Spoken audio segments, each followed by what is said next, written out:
you're going to judge me. This is one of those shows that you're going to come, it's going to come back to haunt me. I just know it is. Like some future boss, my boyfriend's family, somebody is going to hear what I'm about to tell you and it's going to come back at me. But I feel like I have to get this off my chest. And you know me, I hide nothing. Like I'm always Miss TMI girl. So I'm happy to tell you everything going on in my life. And because I can't think of anything else right now other than this, and I'm really upset, we need to talk. So I had lunch today with one of my best friends, a girl that I've known. Like she has been one of my best friends since I left college and came back to New York. Okay. So she has been in my life since then. And we're super close. Like we used to vacation together all the time. We've been everywhere together. We took a house in Southampton. We used to spend summers and go to like Martha's Vineyard. We went to Italy together. We went to see Eddie Izzard and Dublin together. Like we have been through it. Like she knows me probably better than anyone else does. Okay. So when I first started dating my boyfriend, of course I wanted him to meet all my really close friends. So we all went out for dinner, like her and her boyfriend, a whole bunch of us. And we got into that conversation of like, you know, your number, like how many people you've slept with. So I put out a number, like, I don't know what I said at the time, 32. And she looks over at me and she's like, girl, who are you kidding? Like that's in one summer, maybe. I was like, what are you talking about? And because she knows me so well, she starts bringing up like all of these guys that I completely forgot about. She's like, what about that guy, Spencer? What about the guy we worked with? How about that kid, Jake? How about that summer we spent in Southampton? What about that Michael, the bartender? So it was like all of these guys that I had literally completely forgotten about, that I now had to like add to my list. So it was embarrassing, but it was my boyfriend and I'm still with him and he didn't really care. So we're out to lunch today and we're talking about that and how funny that was and all the guys I'd forgotten about. And then she says to me, well, does he know about your sugar daddy? I was like, my what? She's like, that sugar daddy that you had for like a year. Like, what the hell are you talking about? I never had a sugar daddy. She's like, you had a sugar daddy. And I've been dying to talk to you about this because you have been in denial about this all these years. And it's time that you admitted it and faced up to it and was like, listen, I was a sugar baby. I had a sugar daddy and just put it out there. Like, but I didn't. Like, you must be thinking about somebody else. She's like, all right, remember that older boyfriend you had? So, okay, I did have a much older boyfriend at one point. I was a body part model, which sounds weird, but it was a thing. So I modeled shoes, like I was a foot model, modeled shoes. I was a hand model. So I'd model like rings or I'd hold things and they would take pictures. I was a hair model. I worked for this one company and this was it. So I worked for this one company that was all these like really well-known hair accessories. If I said the name, you'd be like, oh, I know that company. And I always had long, thick hair. So part of it was there was a stylist and the clients would come through and the stylist would show them like, here's a clip. Here's how it works. Tie your hair up. They would quickly like, you'd be in a braid, you'd be in a whatever. And I was the hair model for this woman to do, you know, whatever. So the guy that owned the company was a multi millionaire, like 10 times over. Because he owned this major company that's still around today. Okay. So I knew that he had big bucks. And so when you're a body part model, there's a lot of downtime. So the clients come through, like Bloomingdale's comes through and they look at all the stuff and then they leave. And then there's like some time and then Dillard's comes in. So in the downtime, all the sales guys and all the designers and all the people men that work there, the straight men, would come over and flirt with the models. It was just cliche and stupid and annoying. And they would say like really rude stuff that now they would be fired for, you know? So the owner of the company would always come to the shows, but he would sit like in the kitchen. He wouldn't flirt with the models. He wouldn't be all over everybody. He would just be like off doing his own thing on his like old school laptop or whatever he would do, you know, with his brick cell phone. You know, this was like years ago. So I went in there and you know, I like a guy that doesn't pay attention to me. So I start flirting with him and one thing leads to another. And we decide, I convince him to take me out for dinner. So we go out for dinner And then we end up in his hotel room. And use your imagination. I mean, but I'd known this guy for a while. This wasn't like some guy I picked up in a bar. This was the owner of the company. You know what I mean? He was not a serial killer. He wasn't going to do something wacky to me. I was going to see him the next day at work, How much older was this guy? So if you were 20, how old was he? 46. Oh, okay. Yeah. So he was 26 years older than me. I was 20. Okay. I was 20 and he was 46. So, but I mean, I was crazy about him. Like, he was sexy. Like, he was a sexy 46. Now that it's funny, now that I think about it, it's like, of course, there's tons of guys that are sexy. Look at Brad Pitt's in his 50s and he's hot as hell. So the fact that I was like, well, he was a very sexy 46. No, he was a sexy guy. He was sexy at 26 and he was sexy at 46. But when you were 20, did he seem like a really, really older guy? Yes. Oh, so he was like the Richard Gere. Yeah. To your Pretty Woman back then, that you thought of this guy as an old guy. Yeah, but he was blonde. It wasn't like he was graying, so he looked old. He was blonde, blue-eyed. He was like a surfer dude. He was like very surfer, and he wore like a cute like a cool necklace kind of thing. Was he good in bed? Yeah. Well, I mean, I hadn't been with that many guys at that point, so. But looking back, do you think he was good in bed? Oh yeah, Oh, okay. no question. Yeah, that guy knew what he was doing. Oh, yeah, no question. Yeah, he totally knew what he was doing. So. I had said to him, he's like, what are you doing tomorrow after the show? I was like, I have to go get my hair done because, I was always getting highlights and cut and whatever because I had to look good for the show for like whatever. So he's like, oh, well, where do you go? And I told him, and he's like, oh, can I pay for it? Since you're doing it for the show, I should pay for it. I was like, okay. So he paid for my cut and color. And what I didn't realize at the time is he didn't just pay for my cut and color. He gave them his credit card and said, anytime I come in, like, it's on him. He'll take care of it because he looked at it like a business expense. I was like, well, that makes sense. That makes perfect sense to me. You can write it off. Right off. But I'm a hair model. So I'm thinking that, of course, he's got to write that off. It's hair. I'm getting my hair done for a hair show. You know what I mean? The hair show, this particular hair show, usually it's market week. But then this was a double market week for some reason. So we were doing the show for like almost 2 weeks. So I needed to have my hair did. Well, then he's like, well, what about like your outfits and what you wear?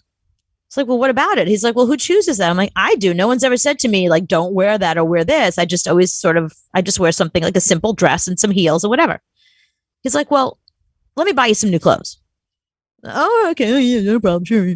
So I let him take me shopping on the weekend, and buy me all this stuff and whatever. And he's like, and we end up, most of the nights we ended up back in his hotel room, but there was one day that we went back to my apartment because he wanted to see where I lived. And I had like a tiny studio, in the West Village. I don't have any money. I was living, it was $403 a month was the maintenance. And it was an apartment that my family owned.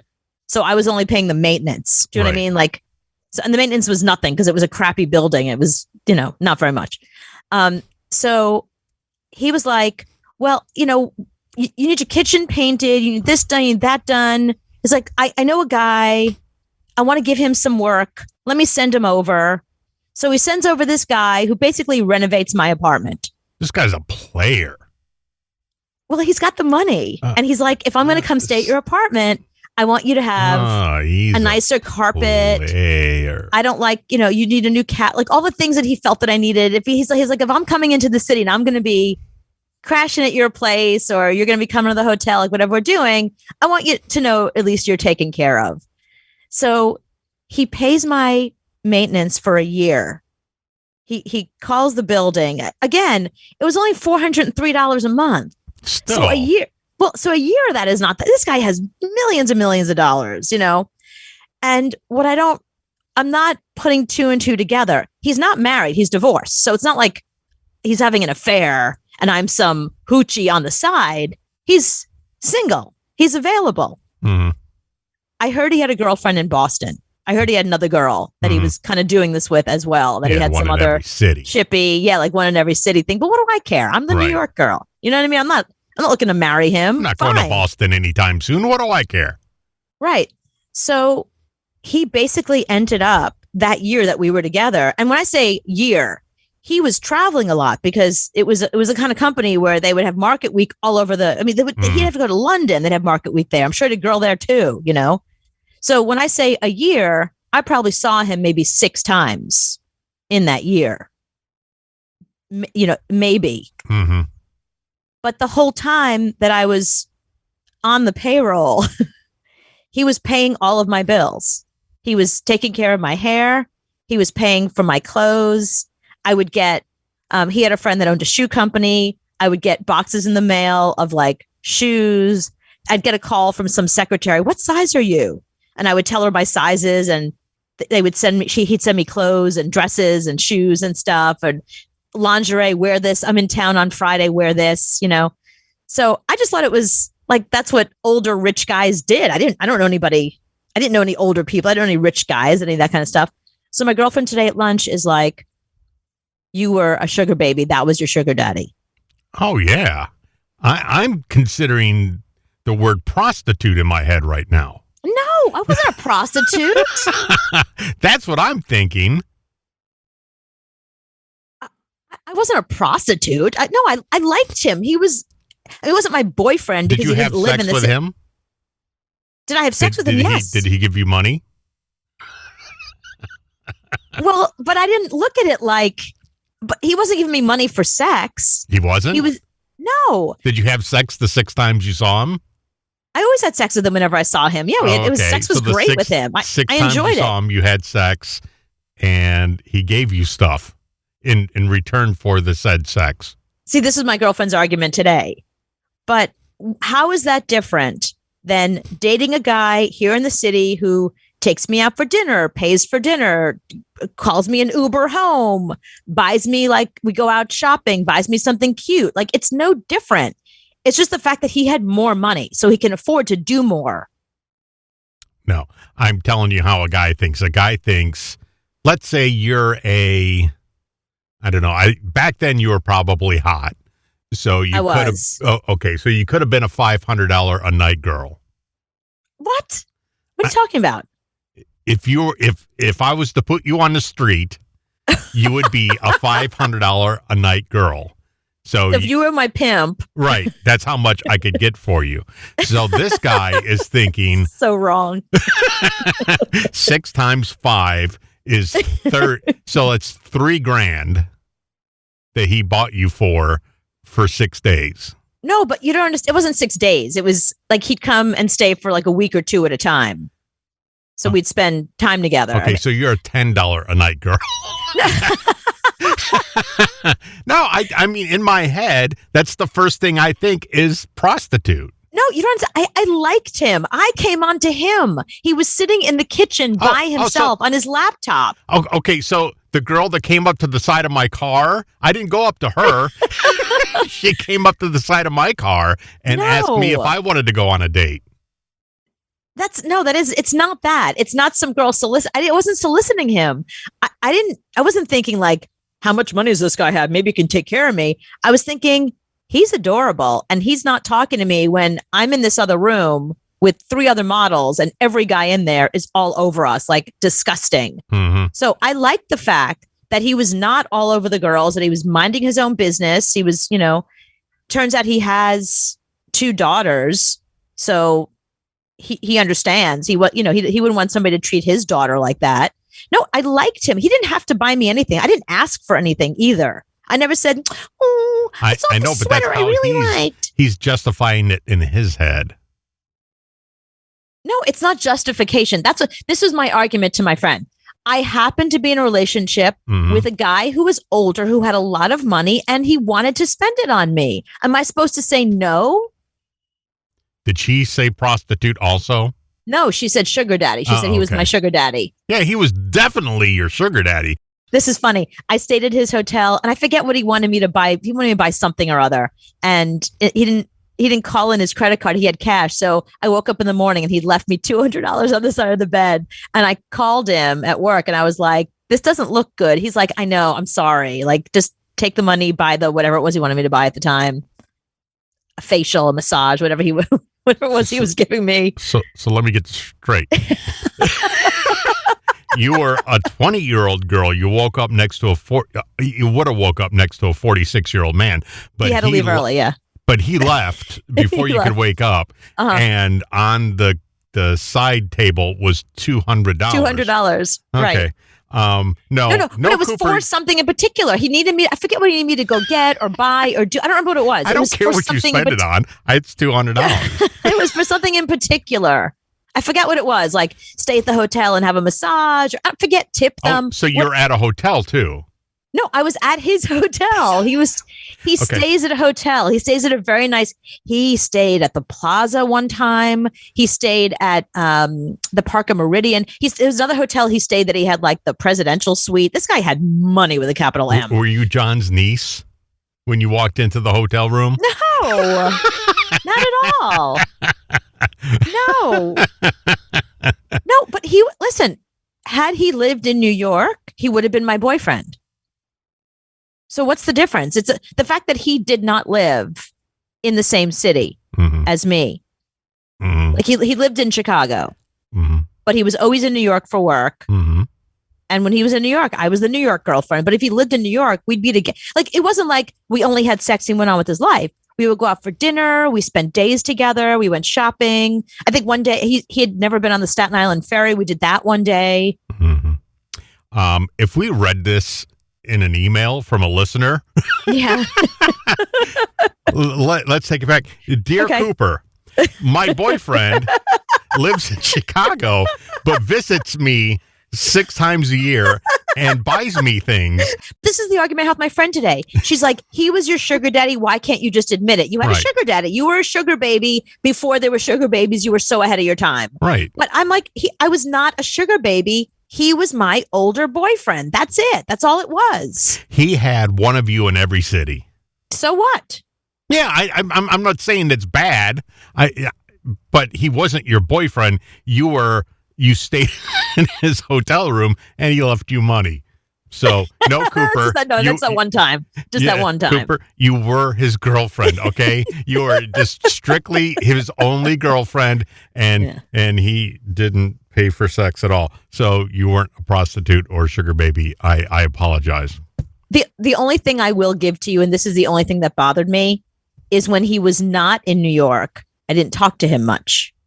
It wasn't like, if every time he left, he would call me, would be on the phone all night long, and I miss you, and I miss you too. There was none of that. Like when he was not in New York, it was like out of sight, out of mind. I was doing my own thing. He was doing his own thing. And then when he came to New York, it was like, hey, I was really upset today because my girlfriend she really was hammering it into me. Like she was coming at me like, he was your sugar daddy. There's no shame in it. There's no shame in the fact that you had a sugar daddy. But you got to get it through your head.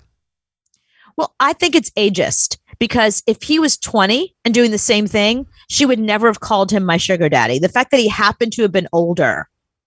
Do you know what I mean? It doesn't make him a sugar daddy because he's old. Okay, same scenario. Right.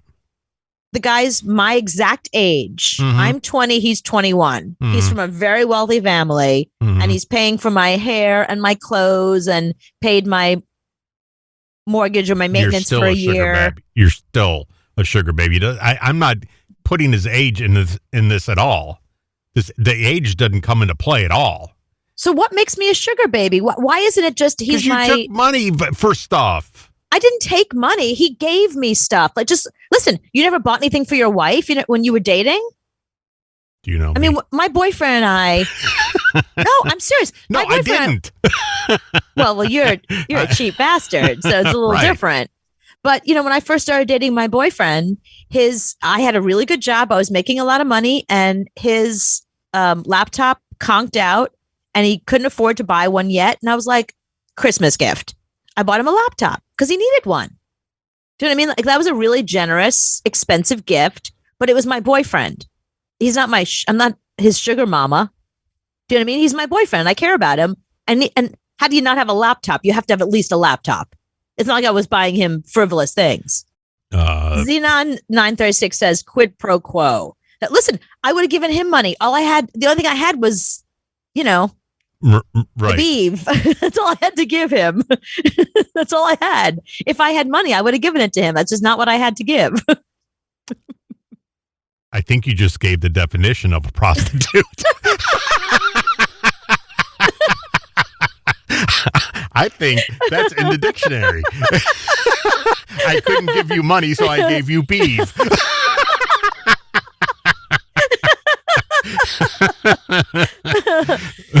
You're making your own fight here. I'm not. No, I don't even have to say anything. I just have to sit back and let you dig your own hole. No, no, but he didn't coax me into sex. I wanted to have sex with him. I enjoyed being with him. I look forward to seeing him.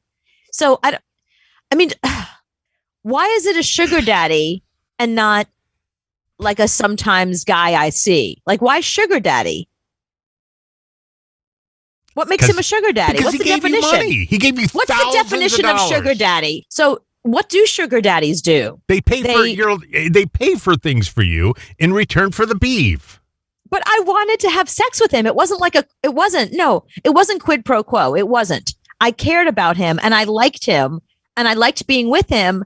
And I didn't ask him for anything. He would just, like I said, he called up and left his credit card number every time I went and had my hair did, which made sense because I was a hair model. So that made sense to me.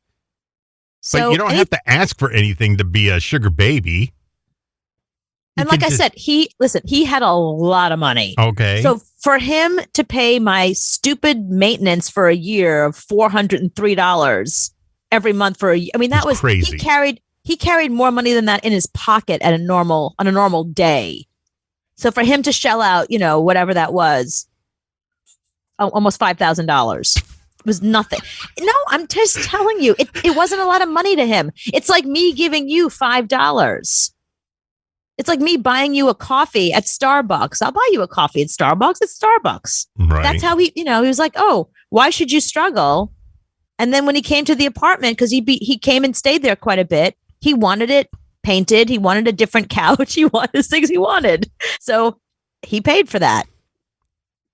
What's the definition? Somebody look up the definition. We need more producers here. We need somebody whose job it is to go look stuff up. Right. What's the definition of a sugar daddy? It will have his photo next to it. Okay. Give it to me. Oh, okay. Yeesh. A rich older man who lavishes gifts on a young woman in return for her company or sexual favors. Okay. I see that there's a gray area here. There's no gray area. What you just read was exactly the story you just told. But I liked him. You were 100% a sugar baby. I'm not comfortable with that terminology. The definition was exactly you. The only difference in that definition, it didn't say Cooper Lawrence. Okay, here's why I'm not a sugar baby. Because sugar babies, that's their thing. That's their fetish. That's how they do all the guys they're with. That's what they do. Mm-hmm. This was one instance of one guy who was older, who happened to have a lot of money, who wanted to lavish me with gifts in return for sexual favors. Or company. and or company. A sugar baby does this all the time. Every guy she's with, she goes out there looking for those old rich guys. That's what she's into. It's not like that's what I was into. You were an unintentional sugar baby. How about that? I don't accept it. I don't accept it from you. I don't accept it from my girlfriend today. You don't accept it from anybody listening? Yeah, right. Everybody listening who's like, you're a sugar baby and that was your sugar daddy. You don't know. You weren't there. You didn't see us together. We were adorable. You'd be like, you had a hard time contacting him. They'd be like, that guy and his daughter have a really weird relationship. You had a hard time contacting the guy when he wasn't with you. At first I was upset about that because I was like, why can't we talk when you're in Chicago? And he was just like, I'm too busy. I'm going to have to really think about this and do some soul searching here because. Yes, you are. No, because the upsetting thing was that this was the perception my friend had of me all these years. And I'm just learning this for the first time. Like, I didn't realize that she this entire time was like telling other people stories. Oh, yeah, Cooper, she used to be a sugar baby. Like, she said that to people. Yeah. Because she's like, it's true. And she's like, all of my friends. She's like, all of our friends have been saying that for years. We know that about you. Mm-hmm. What? I'm learning this today, and you've known this about me for years? No.